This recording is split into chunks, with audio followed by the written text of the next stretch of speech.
Are you having trouble shifting gears after installing a new clutch, or maybe low speed shifts between first and second are feeling off? Don't worry, you're not alone and the fix is simpler than you think.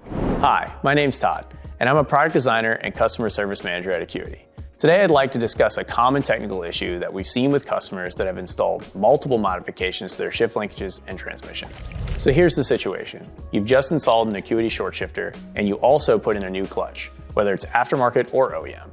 Everything seems to have been installed correctly, but now you're having trouble shifting through the first couple of gears, or sometimes even first to second gear at low speeds. Sounds frustrating, right?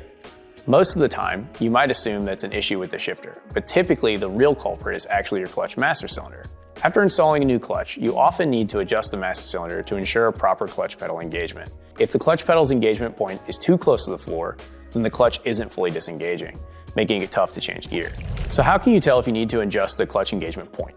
Just take a look at your clutch pedal and inspect where it engages. If it engages almost immediately off the floor, then that's likely your problem. When the clutch pedal travel isn't enough to fully disengage the clutch, it causes hard shifts at low speeds between first and second gear, and especially when you're trying to engage first or reverse from a standstill.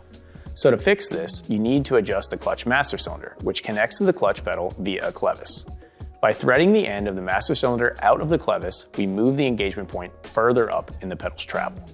This gives you the proper clutch disengagement with the amount of pedal travel available to you. To make the adjustment, grab a wrench and loosen the lock nut on the master cylinder rod where it connects to the pedal clevis. Then, thread the rod out of the clevis to raise the engagement point of the pedal. When making the adjustment, it is good practice to do about a half turn at a time, checking the engagement point with each half turn until you've dialed it in correctly. The ideal position for the engagement point is around 1/3 to halfway up the pedal's travel when referenced from the floor. This ensures that the clutch fully disengages when you press the clutch pedal, making shifting much easier. Once you've made this adjustment, your gear shift should feel much smoother. But if you're still having issues, then it might be time to replace your master or slave cylinder. I hope you found this video helpful, but if you need more assistance, don't hesitate to contact us through our website. We're here to help. If you'd like to see more videos like this, drop us a like and subscribe to our channel for more tech tips. Thanks for watching.